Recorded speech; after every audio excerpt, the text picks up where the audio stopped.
dapat bonus pekerjaan lagi. Ini sudah jam 10 lewat. Sebenarnya saya ngantuk, tapi karena udah 2 hari ada satu kurir kami yang libur, jadi di sini kami turun langsung untuk mengantar ikan segarnya. Tapi sebelum mengantar, kita ketemu kurir yang satunya dulu. Soalnya ada customer yang meminta tambahan untuk pengantarannya. Dan karena kami beda area, jadi di sini aku minta tolong sama si kurir untuk ambil pesanan tersebut. Dan untung aja kurirnya belum jauh dari tempat kami. Makanya biasanya kami adakan pengantaran sore, karena kalau pesan di kami lewat dari jam 10, biasanya kami alihkan untuk pengantaran sore. Terkecuali kalau memang kurirnya masih dekat dengan tempat kami tinggal. Dan oke, ini pengantaran pertama suami. Kalau kami itu ngantarnya nggak banyak, soalnya kami naik mobil pick up. Beda kalau naik motor, bisa lebih balapan sedikit. Dan nggak mungkin aku kasih kurir pengantaran ini, karena sangat jauh beda arah. Apalagi yang kurir antar tadi itu sudah dari satu box besar, bahkan bagian depan motornya itu ada kantong merah. Kami memang jualannya dari rumah ke rumah. Kami siap antarkan untuk ibu-ibu. Bahkan ongkir yang kami patok itu nggak mahal. Apalagi ikannya udah bersih. Apalagi kalau seperti cuaca saat ini, kadang hujan, kadang panas. Sekalipun hujan pasti kami tetap antar. Seperti saat ini masih gerimis, tapi kami siap untuk antarkan. Dan oke, itu pengantaran ketiga suami. Nggak mungkin kan kami ambil video semua. Katanya tadi pas suami harusnya itu aku yang turun. Dia yang nyetir bawa mobil, tapi memang niat awal cuma mau bantu video, bantu temani di mobil begitu. Dan oke, ini pengantaran selanjutnya kami masih selalu di Jalan Poros, karena kalau udah terlalu jauh masuk di perkampungan, kayaknya kami sudah tidak bisa mengantar. Tapi alhamdulillahnya rata-rata langganan kami itu tinggalnya di porosan seperti ini, jadi masih sangat-sangat terjangkau. Oh iya, dari tadi aku perhatikan kenapa suami lama memilihnya, padahal sebenarnya ikannya itu yang warna hijau dan sudah tadi dipegang. Maklumnya betulan ini masih karena tahap penyembuhan suami. Biasanya itu aku perhatikan daya pikirnya itu masih lambat, tapi alhamdulillah sejauh ini masih bisa bersama-sama mencari rezeki. Oh iya, di sini aku tadi singgah beli gado-gado. Kebetulan pas di depan tadi antar suami ikan itu ada penjual gado-gado. Karena dari tadi pagi belum sarapan, di sini kita buat perut dulu jadi kenyang, supaya kita keliling antar ikannya itu lebih semangat lagi. Dan ternyata pas pemberhentian berikutnya, suami berhentinya pas di depan kedai seperti ini, karena kita makan dan gak punya air minum. Jadi aku turun dulu ya beli air minumnya. Padahal baru juga tadi saya bilang sama suami, nanti mampir dulu soalnya aku mau beli minum. Tapi ternyata pas di depan langganan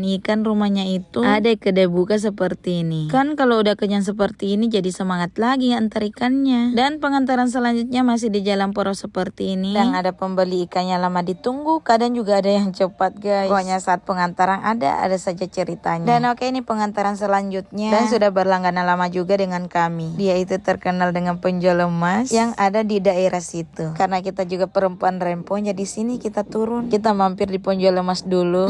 Tapi di sini kita antar ikan, bukan untuk beli ya. Disolawatin aja dulu. Semoga rezeki kita semakin dilancarkan dan setelah pembangunan rumah kita bisa menabung banyak-banyak buat beli ini. Ini kayaknya jenis jualan yang gak ada ruginya. Makin hari harga emas itu makin mahal. Oh iya, aku tadi tanya sama penjualnya, harga emas 22 sekarang itu 1,8 juta lebih. Dan untuk emas 23-nya sekarang tembus 2,2 juta guys.